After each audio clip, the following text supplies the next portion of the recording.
କହିବା ଚେଷ୍ଟା କରୁଛି ଭଲ୍ ଯଦି ଲାଗେ ନିଶ୍ଚିତ ମୋତେ କମେଣ୍ଟ କରିକି ଜଣାଇବେ, ଖରାପ ମଧ୍ୟ ଲାଗେ ଯଦି ମଧ୍ୟ ନିଶ୍ଚିତ କମେଣ୍ଟ କରିକି କହିବେ।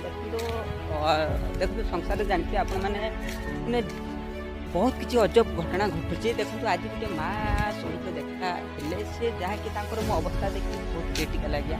କ'ଣ କ୍ରିଟିକାଲ ଦେଖନ୍ତୁ, ସିଏ ତାର ପିଲା ଛୁଆ ପାଇଁ ସେ ବହୁତ ଲଢ଼େଇ କରି ସଂଗ୍ରାମ କରିକି ନିଜେ ନ ଖାଇ ନ ପିଇକି, ଦେଖନ୍ତୁ ଏଇଟା ସମସ୍ତେ ଜାଣିଥିବେ ଯେ ଏଇଟା ତ ସବୁକିଛି ଘଟଣା ଏମିତି ହୁଏ ଆଜ୍ଞା। ଏଇଟା ମ୍ୟାକ୍ସିମମ୍ ଘଟଣା।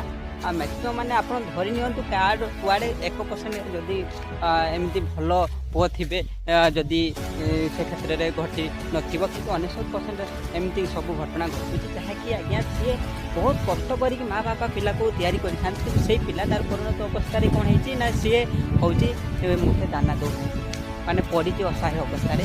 ସେବା ଶୁଶ୍ରୂଷା କରିବା ପାଇଁ ଏମିତି କେହି ପାଖରେ ନାହାନ୍ତି ଆଜ୍ଞା। ପିଲାଗୁଡ଼ାକ ପୁରା ୱେଲ୍ ସେଟେଲ୍, ଚାକିରି କରିଛନ୍ତି, ଇଏ କରିଛନ୍ତି ଆଜ୍ଞା। ସେ କ'ଣ ହବ ଆଜ୍ଞା? ମଣିଷ ଜୀବନରେ ଦେଖନ୍ତୁ କ'ଣ ପାଇଁ ମଣିଷ ଜନ୍ମ ହେଇଛି ଆପଣ କେବେ ପଚାରିଛନ୍ତି ନିଜକୁ? ଆଉ ଭଗବାନ କେବେ ପଚାରିବା ପାଇଁ ଚେଷ୍ଟା କରିଛନ୍ତି? ଦେଖନ୍ତୁ ମଣିଷ ଜୀବନର ମେନ୍ ହେଉଛି ମୋଟିଭ୍ ହେଉଛି ଭାଇ ଚାକିରି କରିବା ନୁହେଁ। ଚାକିରି ଦେଖନ୍ତୁ ଚଳିବା ପାଇଁ ହେଲେ ଅର୍ଥ ଦରକାର ଆଜ୍ଞା, ଆବଶ୍ୟକ ଆଜ୍ଞା। ଅର୍ଥ ତ ସବୁ ପ୍ରକାରରେ ଆଜ୍ଞା ମିଳିଯିବ ଚେଷ୍ଟା କଲେ ନିଜକୁ, କିନ୍ତୁ ମା ବାପା କେବେ ହେଲେ ମିଳିବେନି, ସେ ଥରେ ହିଁ ପ୍ରାପ୍ତ ହୁଏ। ତାକୁ ଚେଷ୍ଟା କରନ୍ତୁ ଆଜ୍ଞା ଖୁସିରେ ରଖିବା ପାଇଁ। ଏହା ହିଁ ମେସେଜ୍ ମୋର। ଆଉ ଭଲ ଲାଗିଥିଲେ ନିଶ୍ଚିତ ଲାଇକ୍ ଆସେ। ଜୟ ଜଗନ୍ନାଥ।